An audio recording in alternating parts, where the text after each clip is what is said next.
Ladies and gentlemen, to all you Americans out there, happy Thanksgiving. I'm Canadian, we did that a while ago. However, I wanted to give you guys something a little sweet today. Be your pumpkin pie to your turkey dinner and give you a little treat on Thanksgiving, because today we are addressing probably the question I've been asked most since the launch of Black Ops 6.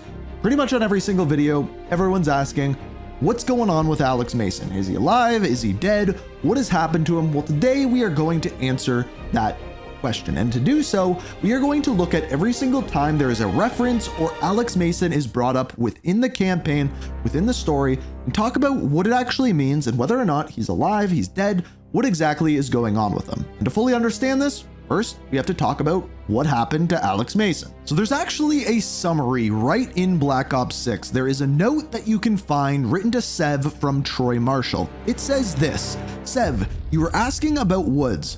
No, it's not his favorite topic. In December of '89, he, along with Alex Mason, another operative Woods was tight with, went into Panama to capture Manuel Noriega. Someone knew about their op in advance, which led to Woods getting tricked into accidentally killing Mason. Afterwards, Woods was captured and shot in the knees by Raul Menendez, the guy who engineered the whole thing, with some help from a mole inside the CIA. Menendez was out for revenge on Woods and purposefully left him alive so that he would suffer through the aftermath. Sick son of a bitch. So, as far as this goes, as we know, Frank Woods shot Alex Mason. There was two endings in Black Ops 2, one of which you shoot Alex Mason in the knee, the other of which you shoot him in the head. If you shoot him in the head, he is dead. If you shoot him in the knee, he is very much so alive. So why is there this question as to what happened? Well, when they first announced Black Ops 6, they specifically told us what the ending of Black Ops 2 actually was, leading into 1991 and the events of Black Ops 6. And this is where we can say, and we're canonizing, this is where Woods killed Mason. He was tricked into killing his best friend Mason by, Raul Menendez, who kind of set up all this stuff in Panama. Huge moment, right? Woods is then again dealing with that. And again, it was really important for us to go back is... Speaking of going back, if we watch that video again, I'm not going to play the audio, but if we watch it again, pay attention to the person beside Miles Leslie. As they are talking about killing Mason, he is staring at the camera and shaking his head no. Not to mention the fact that the slogan for Black Ops 6 is "The truth lies." Hence, why there's been so many questions as to whether or not Alex Mason is dead. So for this, we are going to look at all of the times throughout the campaign that Alex Mason is referenced, starting off with some going all the way back to Black Ops 1 and Nikita Dragovich. It seems the KGB operatives that lived and worked here in the 1960s took orders directly from Nikita Dragovich, the Soviet general that Alex Mason and Jason Hudson terminated in '68. Activities took place here without the knowledge of Soviet leadership or the KGB itself. Almost like the Russian equivalent of the Pantheon. So we can see the references there to Black Ops 1. Another one that we can see to Black Ops 1 is when we go to Vorkuta. In the little cutscene before it, we see the reference to not only Alex Mason, but Viktor Reznov as well. Now, throughout the gameplay of Black Ops 6, there really isn't many references to Alex Mason. However, one thing that is there is in the safe house, you can pretty much talk to all of the members of the team, and 3 of them bring up the death of Alex Mason. The first of which is Russell Adler. Here's what he has to say. After Frank got out of Walter Reed, the news was that I put him in that chair. I was the one who compromised his Panama mission in '89, got Hudson and Mason killed, Woods injured. All bullshit. So in this, Russell Adler refers to Alex Mason as getting killed. I want you to keep that in mind as we move forward. Also, he denies the fact that he was the one responsible for it and explains how exactly Raul Menendez framed him for what happened. Similarly, we can talk to Troy Marshall about that fact, and when he speaks about Frank Woods and Alex Mason, he doesn't refer to Mason as dead or killed. This is what he says. That's a tough motherfucker in there. Lost his legs in Panama, lost his best friend. Langley gave him a chance to help run ops, but between me and you, it's down in his blood. Man's a soldier, killer. His current situation, maybe he feels like he's on the front line again. So Marshall specifically says that he lost his best friend. In other words, not dead, not killed, lost. Similarly, there is another circumstance where you can go and talk to Frank Woods. This time, he not only brings up Alex Mason, but also his son. Keep in mind as to how Frank Woods says things about Alex Mason. I haven't told anyone this yet. With Mason gone, I want to look after his boy, bring him up. I owe Mason that. And that kid, he's a good one. David. He's gonna amount to something someday. This is the most important part when it comes to Alex Mason, where he is or whether or not he's dead or alive. Specifically here, we say Frank Woods used the word gone. Not dead, not alive, nothing like that, just gone. That could mean dead, or that could mean he's in hiding. But the question is why? And why is this even a question if every single member of the group is specifically saying that he's dead, that he was killed, that he's gone, that he was lost, all of these things? If that's the case, why is there even a question whether or not he's dead or alive? Well, once again, it stems from what Treyarch and Activision have given us. You see, they put out a trailer before Black Ops 6 was launched called The Story So Far, and in it, they show Alex Mason getting killed. 3 years later, in 1989, a CIA operation in Panama ended tragically when Woods was tricked into shooting and killing his best friend, Alex Mason. So keep in mind, this is put out there by Call of Duty themselves. And if we go back to Black Ops 2, in the two different endings, there's two different types of scenes. Number one, you shoot Alex Mason in the head and kill him. When you do this, Alex Mason turns into a board, falls onto his back. Then, when you go and investigate the body, there is very clearly a bullet hole in his head.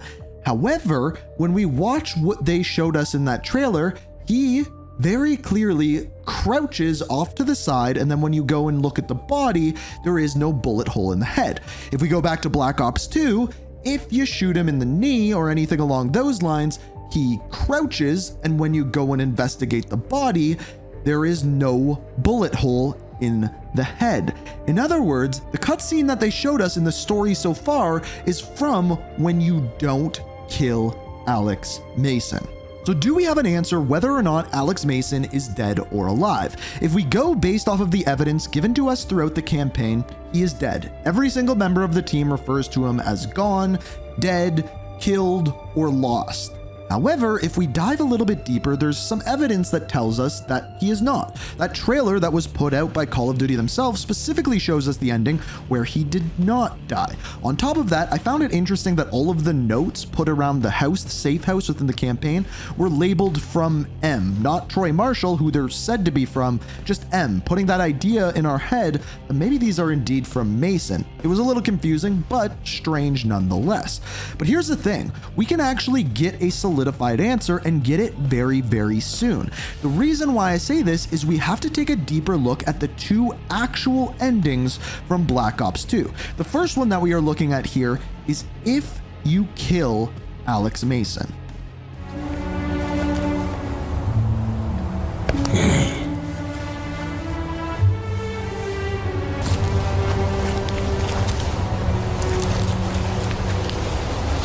I get it now. He loved you, kid. I know. This is the price we pay for what we do.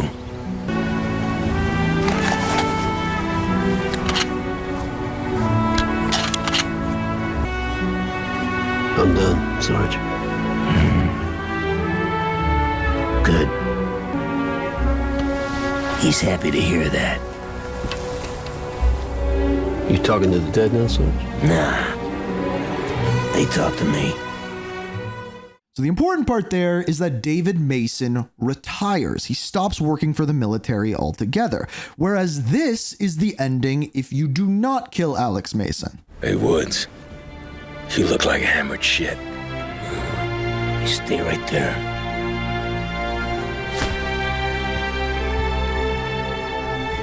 Mason. They shot you. Turns out you're a lousy shot. My ass. Where the fuck you been for 30 years? David Mason for Sergeant Woods. Another Mason? Oh, fuck. Secure the building. Hey, kid. Jesus, Come on. Frank. Introduce you to somebody. Al, this is Dave. Dave, How you doing? this is your dad.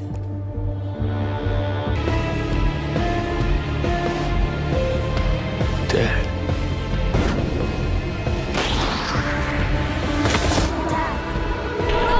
Dad!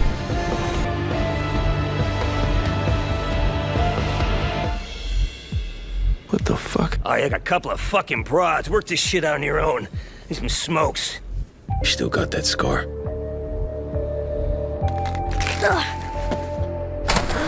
You made me proud that day.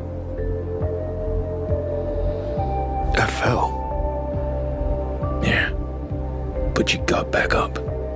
This scene is the complete opposite. He tells him if he falls to get back up, and Alex Mason is alive. This time, he does not retire from the military.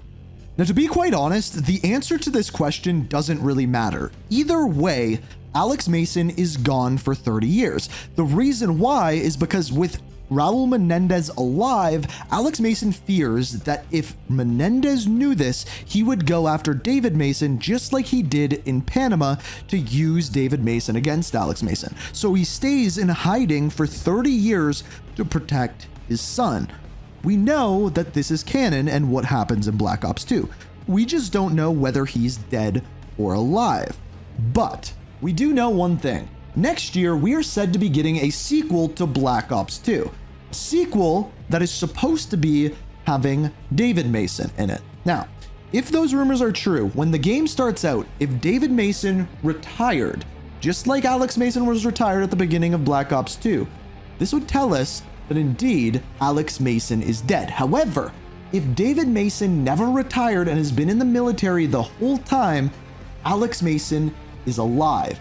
That is for sure. It would tell us what that canon ending actually is, and therefore tell us what happened to Alex Mason. So we don't fully have the answers yet, but like I said, it doesn't really matter until the year 2025 anyway, because until then, Alex Mason is either off the grid or dead. But we will find out. In fact, we will find out probably this year. So I couldn't fully answer the question, but hopefully I was able to fill in some blanks. And if I did, I would appreciate it if you could hit that like button, subscribe. If you like these type of videos, these type of story videos, I do them all the time. So be sure to subscribe and turn notifications on. Let me know what you think down in the comments. And until next time, peace.